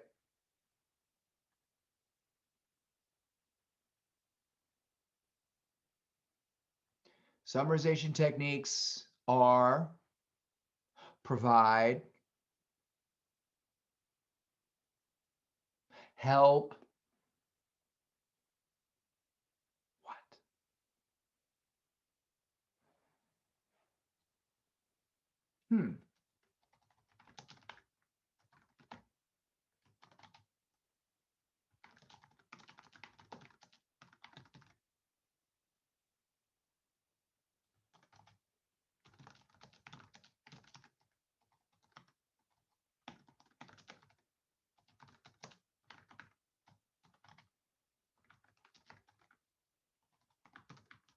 Teaches thinking skills. I love it. Requires the students to synthesize, and I will say some degree to analyze. They have to break it apart in order to see its elements. But yeah, absolutely. So you got it, something along those lines. And then what you would do for the rest of the summary is you would actually write an explanation of what you just said. So when they say, Mr. Wormley, there's no topic sentence in the film, there's no topic sentence in the text, I can't find it. The author didn't put it in bold, italicized print. No problem. What are the two parts of a topic sentence? The subject, okay, what's the subject of this? Middle Ages architecture. Good. What's the claim? It was religiously based, or whatever they want to do with it. That's fine. And then they make the case. So if I teach them the rudimentaries of that summarization, they can do all this stuff. Now, paraphrasing is a huge element of this. And many of you know that depending on the research, we have 10, 15, sometimes 20 times, according again to the research, the vocabulary of high school and middle school students as we are in adulthood and middle years. And that's hard because we look at something and we can think of 3 or 4 different ways to say it. And they're like, it's published in a book. Who am I to assume it could be said any other way? There's no other word that fits here when we have that versatility ourselves. So these are just a whole bunch of really cool ideas on how you can help the kids build that sense of paraphrasing. So one, build just vocabulary for its own sake. Literally teach 8 to 10 words a week if you can, if at all possible, just to build vocabulary. So when something is a portmanteau word like slithy toves, or just the idea of alliteration is fine, just to teach it for its own sake. If I teach palindrome and suddenly I'm in my math class, the English teacher taught palindrome, I can start talking about palindromic numbers. So that something can be palindromic. Oh, that's so cool. And then repeated experiences with sentence variety. We ran inside because it was raining. Because it was raining, we ran inside. Which one is emphasizing what I really want to say? We're just playing with the subordinate clause. It doesn't really matter what it is. We combine simple sentences into compound. I love that. And then use repeated think alouds of a paraphraser at work. So we'll say, if I were to paraphrase that, I'm thinking this. Would that be a good one? What do you guys think? What is that, merited or no? Did I get that right? That's actually fine. And then provide ample opportunities to assess the paraphrasings of lots of other original text. So here's original text. Here's a paraphrase. Was it successful? And then I love active listening. You know, in active listening, you know, we do conflict resolution. One of the golden things you always did was you had to say back to the person a summarization of what they said until they felt like you actually heard them. And then you could form your rebuttal. So a lot of times they would say this. So what you're saying is, let me see if I have this right. You're saying, isn't that cool? Well, I have kids do that with text. I know it sounds a little embarrassing, but right there in their classroom, they're looking at an article or the textbook and they're going, so editor, so author, what you're saying is, and they're trying to say it back as if the book was going to say, yes, you have it right, or no, you do not. You forgot this part. And they would do that with a partner just to make sure that they were kind of getting the right thing, get some feedback on that. And then I love inviting news editors into the room, newspaper editors, reporters, whoever I can in the media, and say, how do you figure out your titles? You know, you've got this article, this incident, a car crashed or whatever it was, there's a bank robbery. How do you figure out what the title's going to be? And that's a fascinating conversation. Kids really get into that, but it helps with captioning. So we might do this. I've just taught a lesson for 20 minutes. Hey guys, stop for a minute. What would the caption be right now? And they write down some ideas. And we vote on the one that captures it best. And then down below, a lot of those games you see down below are really helpful for paraphrasing skill development. And they're a heck of a lot of fun. Yeah, play the games where they have to come up with other words that mean this or other phrases that mean this. It works out really well. And then please, like, evaluate your summaries. I put this in the corner of the desks when I'm in the classroom, or big posters all over the room. And certainly we could do it digitally as well. But these are the ways that you can kind of self-mentor you can mentor yourself on whether your summarization is any good. And so we want to put this in front of kids at every possible turn. So they summarize, oh, they're not done. They have to check it against this stuff here. We've identified this is the evaluative criteria for a successful summarization. For example, I've already mentioned this one, so I'll do it again because I love it. The third bullet from the bottom. Oh, actually, fourth one from the top, third from the bottom. Would somebody else using the summary get what they need as far as the gist and the basic elements of what's going on? Oh, so does it convey accurately? Yeah, but that's not really getting to the crux of the summary, and maybe its role or its purpose. So if you want to steal this, grab it all you want or add to it yourself. I love this one. We've talked about it in other sessions, I know. And we talked about descriptive feedback, talked about creativity, but I used to think, but now I think, great way to grab this. I used to think this about summarization, but now I think this. You do 3 of those tonight or tomorrow as your brain percolates overnight when you go to sleep. You might process a little bit more. You're thinking back on this 2 hours and maybe you read through the handout one more time. I used to think that your shift in thinking, one, is motivating because you see progression and evolution. And that's very motivating to every human, adults and children. So it's very helpful to them. But now imagine, I used to think this about semicolons, but now I think this. That's a great way to capture gist. It works in every single subject and even character education programs. If you're looking at your sense of honor and decency and ethics and morality with others, I used to think this, but now I think that. It still works very well with content and academics as well. Now, I love this picture. I think that's the funniest and one of the most loving things I've seen, the original and the remix as we go through it. So it's just cool idea after cool idea, just like you saw in the t-shirts. Let's get to it. I'm sorry, that sounds like Chris Cuomo on CNN if you ever watched that. Sorry. Tweeting. We used to have 140 characters and we did summarizations. And then they went to 280 and we're like, yes, we can do this. But tweeting, using Twitter is a great way to capture gist as efficient way as you can. So we can say, I need to publish tweets from carbon dioxide in photosynthesis, talking about his role or her role in the photosynthesis, or somebody just commenting on photosynthesis, captured all. You see one version of 140 here about yeast and everything that's going on, and then in the yeast lab, and then you see the 280 kind of breaking it out a little bit more. Free energy is necessary for life. Got it. Okay, so tweet, they can tweet a summary. And then the absent student summary, pretend a student is absent. Now, quite often you might have a student's absent or doesn't make the online session. So all the students doing this, and you take 3 of them and you'll be able to pass that along. That's actually a very cool thing, but it focuses everybody on, hey, what am I gaining from this experience? What might other people need in order to get a sense of what we actually really did and understood from this class? Here's another one. The call-in summary.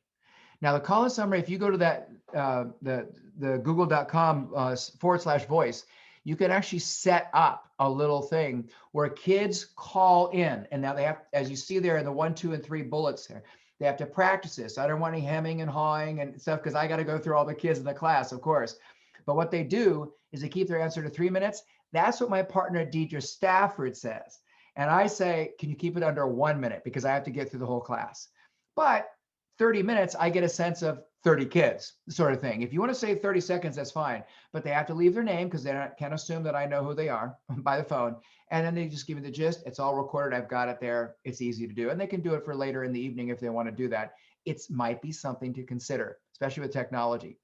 I repeated this because when I'm not doing Google, this phone shakes a lot. It actually has a vibrating thing and it's really annoying. So that's why I just did another slide. Don't worry about it. All right, here we go. 3, 2, 1, very popular. A lot of you probably understood this, but just in case you didn't, give me 3 of something, 2 of something, 1 of something. And you get to be really creative. So take a look as I was doing the Renaissance, but I also did it when I was teaching slope y-intercept. Bounce your eye through these 2 so you can see the applications in both.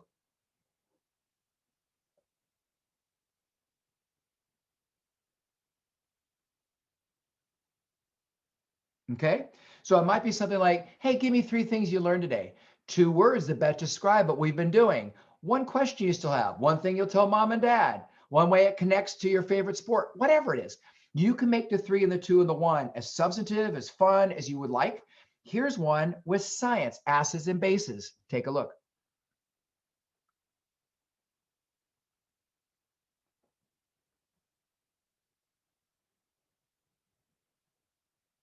So to do a 3, 2, 1, they just take a half sheet of paper and write 3, skip a space, 2, skip a space, and 1, or several spaces. So it's just a half sheet of paper or index card. And if you do it digitally, of course, you can just say, here's what you need to have on that, and then it's sent in. And again, if you want to do the voting, that's fine. If you want to have partners work, if a small group work, that's fine too. By the way, with 3, 2, 1, they can draw their responses, not just write them out. If you have students who draw better and is more preferred, great, go for it. Whatever way helps you process it in a meaningful way. Now, here's just one thing. Again, it's from that Kenny book I quoted from you earlier that I really, really love. A paragraph 1, 2, and 3 as you're trying to write about math itself. What's the problem about? What am I supposed to find? Step-by-step explanations. And my answer is, and here's why that answer is. It really just provides a template, again, a launching pad, and they figure it out. I mean, they launch from there. What's really cool, though, is to do this, model it, and then give 2 or 3 examples, maybe 4, of different levels of proficiency in doing this. And as they analyze, well, that one's not done very well because, oh, that one's done really well, they're totally thinking about themselves. And they're going to be so much better at it when they really do apply it and they try it themselves. Now, many of you know Janet Allen's Words, Words, Words. Highly recommend it for vocabulary acquisition. She had a follow-up to that book called Inside Words, which you see listed at the top, which is great. So Words, Words, Words, get that one and get Inside Words. This is one that I've used to great effect in a variety of classes. You can take out some of these levels if you'd like, but basically you have a concept and then you have the causes of it. So think about it. What if it was government? What are the causes of government, the effects of government, the language associated with government? Where does it mean the same as? You see all the way down? They're really getting dexterous and they're getting into it. It really helps. And then they try something else. So I try to put things in there in the concept that are abstract. They're not easily you could say heat, I guess, but that's a physical experience, physical sensation you get. And it's an energy, of course. You could say glass, the causes of glass, I guess, the effects of glass. Yeah, I can go all over, but I try to use abstract ones. Backward summaries I love. I give you the final concerto. I give you the final essay, whatever it is, the beautiful version of this. And then I pull something out. And now they have to write, how does it crumble? How is it different as a result? So you see some examples from different subject areas there. So begin with the end in mind, so to speak, and then work backwards. And then save the last word for me. This is really interesting. Do you remember when we talked about notation before and they'd put a check mark or a CL for claim or an EV for evidence, all that stuff? Okay. It works really well for save the last word for me if they've done the reading notations the night before for homework or they're in the class, or real time, so to speak. Okay, so they have it notated. Then what they're supposed to do is in the text that you just asked them to read, they have to identify 3 different parts. The reason you have 3 is just in case somebody steals one of theirs, they've got 2 backups. That's all. But basically, they're identifying one thing that they're going to use in this small group experience. But basically what they do is they identify something that creates a strong emotion. Like, I really agree with that. I totally disagree. I don't understand that. That really makes me mad. Something that just has some kind of response evoked in them. Now, we sit in a small group, usually about 4 to 6. But if you just have a breakout room because you're doing remote instruction of 3 or 4, it's not the end of the world. It's fine. Just want to have a critical mass to get a good discussion. And what you do is the first person reads that one sentence, that one line, but does not explain why. Anger, sad, agree, disagree, confused, whatever. Does not explain. Every single person in the group has to have a personal response, has to interact with that statement in some substantive manner all the way around until it returns now to this person. Save the last word for me. This is why I elevated that sentence. Now, what I found over and over again, once the kids understand that this protocol, by the time every kid is now, because the second kid then would get a chance to do a new segment and everybody would respond, and then he explains why he elevated it. And then the third child, to see how that works. Once every child is gone, you've pretty much identified every salient principle, idea, concept, content in the entire text. So it's pretty powerful stuff, a way to go through it. And the brain's innately social. So it's a structured interaction and, on a very substantive thing. Save the last word for me. By the way, please stop me if you have a clarifying question, like, Rick, what about, what would you do if? I'm cool with that. All right. Change the point of view. It's simply, I want you to describe this scientific process, this math algorithm, I don't know, this historical era, this political moment, this moment in the story, whatever it is. I want you to describe it from a completely different point of view. So you might want to summarize the scene, but now it's from the antagonist point of view instead of the protagonist. But it can be inanimate things. I want you to describe long division from the point of view of the dividend or the quotient. No, the divisor. See how it's inanimate? I want you to describe this essay from the point of view of the colon or the semicolon or the comma, whatever it might be, inanimate or not. What about this chemical equation or this chemical reaction from the point of view of this kind of this molecule versus that molecule? Very volatile, very inert, whatever it might be. Transfer of energy and power, photoelectric effect, all the electrons are flying up, whatever it might be. Just retell, but from a different point of view. It's kind of fun and really interesting. So you see some examples there. And then the Frere model is classic, way back from the 1960s. I remember doing this as a student myself in the early 70s and well into the mid 70s as well. The idea of, I just make a 4 square, but I have the subject in the middle. And then you can draw or you can fill out with words, each of the corners. So what are the essential characteristics of a cumulonimbus cloud? What are the all other characteristics, but they're not essential to identifying it as cumulonimbus? And then down below, examples and non-examples. Great way to capture the gist of something is just the Frere model. And then if they want to, they can put these in paragraphs if they need to do that. That's really okay too. Then word link I love, and I totally got it from Voices in the Middle, which I highly recommend. But basically every student gets a word in a vocabulary term, whatever it is, and then twosomes get together. All right, what's the connection between my concept, my word, and your word? And they really have to come up with a substantive connection. And then these two join up with another partnership. So another 2. Now there's 4 students. And what they have to do is they have to show the connection from one word to this word, to this word, to this word, and then from the N word back to this word. It's word link. And then if we're in the classroom, but you can still figure out the technology to do this, kids are very creative. Ask them if it eludes you. Then the foursome has to present their linkages to the class, and the class has to discuss the merits of each link. That's kind of a reach. No, it really doesn't hold up under scrutiny here. Let's take a look. But they go through, and it's the defense. Well, first the creation of it, and then the defense and critique of it, that interaction where kids learn the concepts really well. They're discussing them in a very substantive manner. So I'm going to recommend it to you as a really fun way to summarize what you've been discussing or learning.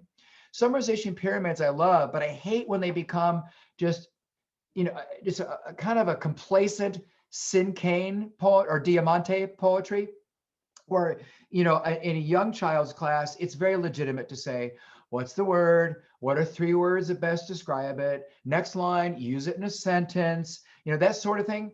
What I want to do is I want to get really creative with the prompts. So what are some of the ingredients? Like you say tundra or taiga biome. Good. So what are the ingredients of that? What's an opinion? What's the future of that? What's the insight? I'm reading down below. What's a misinterpretation of that? What are the effects of that? And so on. You can put whatever you want. Again, accordion style, really complex and fun and more demanding, or more straightforward. It really depends on the kids that you teach. But a summarization period is a lot of fun, and you can have as many levels as you want. Just be really creative on the prompts on the sides. This one I've done, and I do this and a number of others, teaching in collegiate level, university level, not just at elementary, middle, and high school. Basically, give me one word that best describes this session. And you might say useful, or you might say creative, or you might say eye-opening, or something like that. And you write that at the top of your paper or digitally, whatever it is. And then all you have to do is defend it as the word that best describes this. Another way you can do this is you can come up with 3 words and say which word is the best word that describes this. And when I have really advanced kids, I come up with 3 words that have nothing to do with what we're talking about. So if I was asking you to summarize, I might literally say pine tree, microwave oven, cantaloupe. And you have to choose one as the best word to describe this. Well, what you see in front of you are 3 literally from my own classes. And they were for some older students, just so you know. But you can see it works pretty well. And it's just the defense of the word that creates the summarization experience.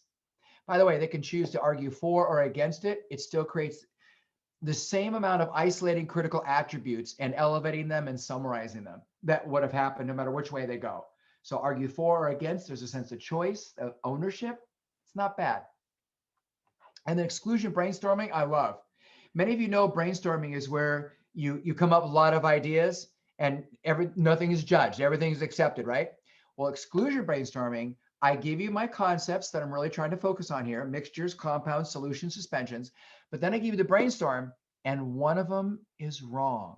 Which one of these is not like the other? And you have to circle that and then write a rationale why it doesn't fit and the others do. It's a lot of fun. It's a little bit solving puzzles. And just in case you are curious yourself, here come the solutions. Well, not the solutions as you see here, but the answers. Memorize it. Okay, moving on. Here's a fun one where they get out of their seats if they're back in the classroom, or if they can just exchange digitally because they're at home. That's not the end of the world. It's okay. But basically, they write down 3 things, one in each different square, whatever square they want, 3 things that they recall from the film or the lab or the experience or the text or the puppet show, whatever it is, 3 things, one in each square. Got it?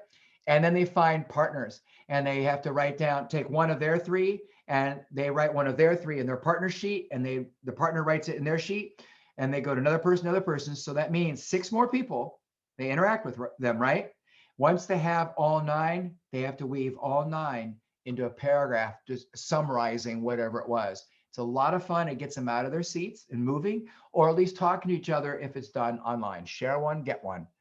And then another way to summarize, simply just change your verbs, man. Argue against pronouns, argue against gravity. I used those when I was talking about creativity before. I love rank. Here are 4 objects. Rank them in order of importance to that historical figure or that book's character or that inanimate object. How would they rank them? Interview, a right angle about a day in its life. There's interview there on the right-hand side. Compose a ballad, compose a narrative poem. An ode to pentagonal prism, an ode to Alberta, whatever it might be. just change your verbs is a way to get some good summarization going in. I love the in and out game. If you'll look at me and not at the screen, so look at my picture, the tiny picture of me, or try to look off to one side, don't look at the screen. But if I said, they are in my club, but oranges are not. You are in my club, but an apple is not. He is in my club, but donuts are not. What do you think the club is? Well, you'd be correct if it was pronouns. You can add very complex things, like they all start alliteratively with the same sound, and they're all parts of a cell versus thing of an animal cell versus a plant cell or something like that. It can be very subtle differences. And what you do is you play such and such is in my club, but such is just not. And then anybody wants to give it a try, they say, Mr. Wormley, would blank be in the club, but this other thing not in the club? Yes, you're now in the club. And you play until everybody's in the club. Again, making it more complex for the older kids with 3 or 4 maybe factors for which they have to account. Now you'll see some examples there. You see well, you have the pronoun one there, but what's really cool is to have the students take the content you're studying and they come up and they play the MC for what's in the club and what's not in the club. A lot of fun. Sketch notes is really powerful and so many kids love it. You might have some kids in anime, manga, cartooning, and graphic novels. This might be right up their alley. So these are some summaries that you can see online and some we included in the book, like this one here. Just some really cool ideas. You can give basic tips. I mean, there are rudimentary tutorials on YouTube and websites, just very basic stuff, and kids can launch. So this is checks and balances for the United States. You might have something quite different for your ministries there in the province. But the idea that they capture how are things balanced out between one branch versus another branch, or maybe they're whacked out and not balanced out. And then they do the sketch note, and then down below, maybe a few sentences to describe what's going on up top. That's fine. Because it's a little different in the book, I give you resources and sketch notes. I will send you that a slide just on really good resources on sketchnoting if you'd like. Now, Snapchat. Yeah. So what they do is they do a summary based on Snapchat. So the 3 elements, they need a picture, and they need the caption and stickers and graphics like you might see in Snapchat. So this is the Dust Bowl during the Great Depression of the 1930s. It kind of captures it pretty well as you're going through it. Here's another one for Hunger Games. Now, I love shape spellings. Oh, I don't know why the Y is on there. You're not supposed to see the Y right now. It just must have loaded accidentally. So pretend like you don't see the Y. So shape spellings is where you spell the word in the shape of its definition. So this would be iron. And supposedly iron would come up, and then Y was going to come spiraling in on the side, but the special effect didn't work. Let's see if it'll work now. No, it won't work. So what you do is you realize, oh, how do I define irony? How do I spell it in the shape of its meaning? Surprise twist at the end. So IRON is drawn italicized, leaning perfectly uniform, but the Y goes spiraling off. Oh, well, the idea is you can take anything abstract like you see on the right, and you can spell those things in their shapes, like constitutional monarchy, Canada, or quadratics or whatever. And sometimes you're going, there's no way. I can't possibly imagine that. So the kids can't do it? Yeah, here's the thing. Just because you can't imagine how they would do it doesn't mean they can't do it really well. Our goal is to get out of their way and not limit them to our sorry imagination. So what's really cool is you have all these concepts you've been teaching. That night for homework, they just do shape spellings. And then they post them in the class the next day, or they do it digitally online. And we just spend 15 minutes marveling at everybody's cleverness. It's just amazing what kids come up with, and they're so proud of themselves. And you can actually create like a book of these, and it's really cool. It's an amazing way to remember it because you're literally spelling it in the shape of what it means. And that's easy for humans to remember. So shape spellings might be a really good way to capture gist and summarize. Taboo, the game Taboo that you see in the store, they make the Taboo deck of cards. So we're teaching photosynthesis, among other things, in a life science class. Great. What are the words most commonly associated with photosynthesis they put in there? And we play the game Taboo where they have to circumnavigate around the taboo words below in order to get their teammates to say the word at the very top. And they can't use any of the words or any part of the word. It's the main word they're trying to guess. It's a great way to summarize. 1, by creating a deck of cards. Every individual kid does that. But 2, by actually playing the game. And I gave you the rules for that. followed very quickly by Clever Endeavor, which is actually an established game. And basically what it is you get cards with 6 clues and the kids make the cards. The cards are pre-made, of course, in the actual board game.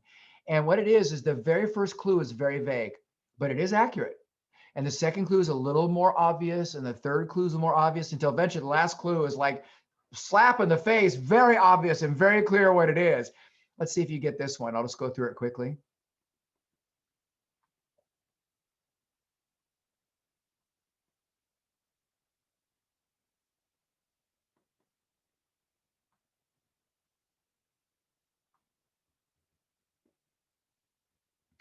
That last one's pretty obvious. It's supposed to be a webcast. That's originally what I was teaching this to folks. Today, we don't really talk much about webcasts, but like what we say, a webinar. But anyway, that's what it was supposed to be. So the kids make these cards for the various things you're teaching, and then you play Clever Endeavor. It's so awesome. And it's a real game. So there you go. Oh, by the way, how do you get to do scoring? However many clues it takes you to get it, you subtract from 7. So if it took you 2 clues, 7 minus 2, 5. You get 5 points. You're trying to guess it very early on. If it took you 4 clues, you only get 3 points. It's the difference from 7. That's what it is to get your scoring. Categorizing, they take all these numbers, all these presidents, all these different elements, whatever it is, and they have to classify them into different categories. And you can't have a category called otherwise uncategorizable. And in order to constitute a category, you have to have at least 3 items that share that common characteristic. So I gave you some ideas down below, but this is a great way to kind of identify critical attributes and sort and summarize. And then Bloom's ball is Bloom's taxonomy. It's this 12-sided ball that we've talked about, and it shows you how to build it. And there's even a little QR code. And then we suggest what's on all 12 sides, and they make these little Bloom balls. I'll show you. There's one again. That's what they look great, and the kids have a lot of fun doing it. This takes a lot more time, but it is a lot of fun, and it's very attractive. Summary ball, we're just standing up and we're tossing out like a beach ball or a Nerf fish or Nerf ball so it doesn't knock over the class aquarium or terrarium or mobiles. And I say one fact that I recall, toss somebody else, they say a fact. Then they say a fact. And if you don't say it within 3 seconds, you sit down and you play until there's 2 people left or 1 person left. It really depends. It might be a tie at the end. And then there's nothing that is so abstract you could not physicalize it.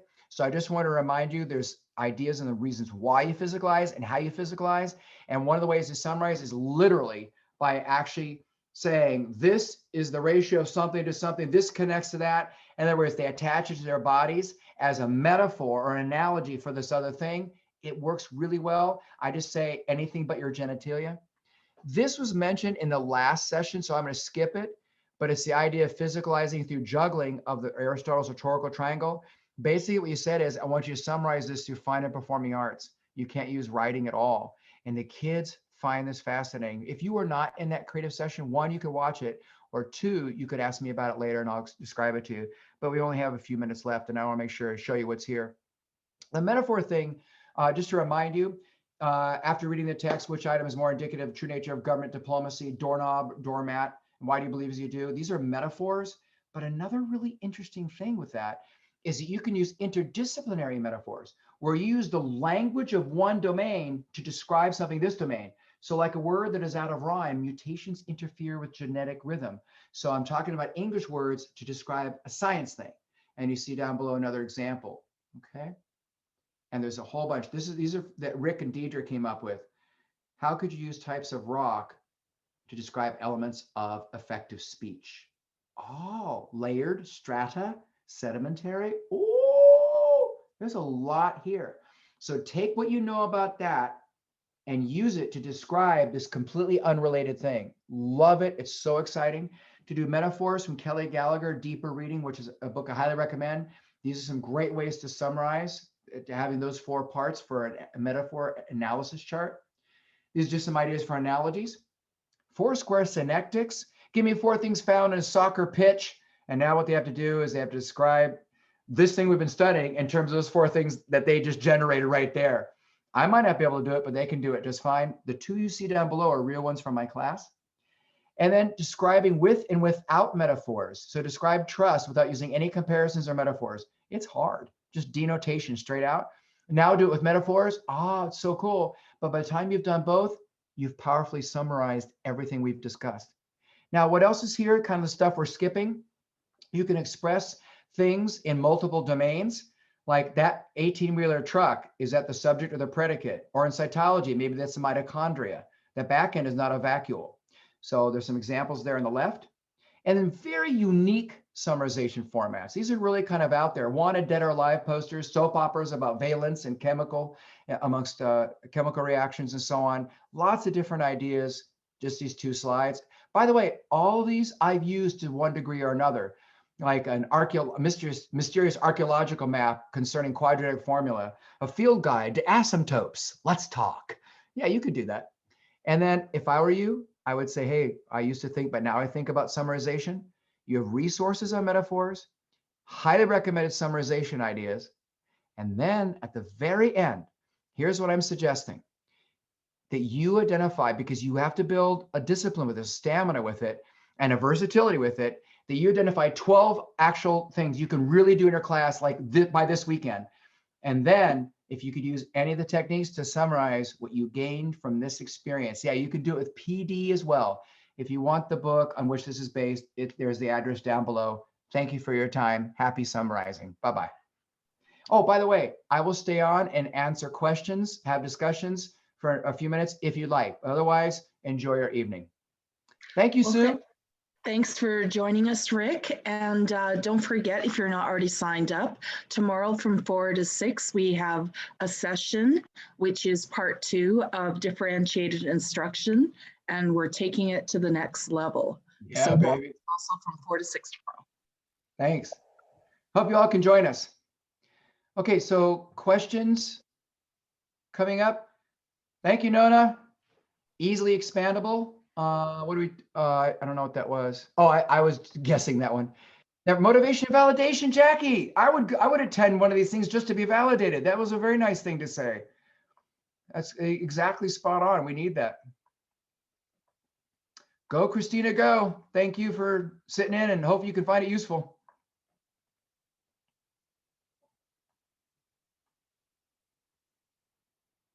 Any clarifying questions or any insight or improve upon one of the ideas?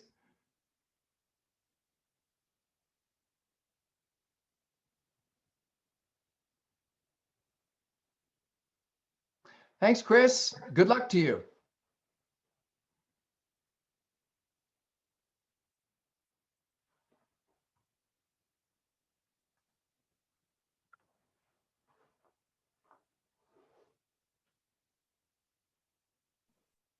Hi, Nona. Did you have a question? No, I didn't. I don't know why it did that. That's all right. Suddenly my screen moved. All right. Well, Suzanne, you're the last one. Thank you. Nona doesn't have a question. Suzanne doesn't. But if you do down the road and we're trying one of the ideas, let us know. All right, Sue, we will see you tomorrow afternoon. Well, / evening for me. Oh, you're muted. I can't quite hear you there.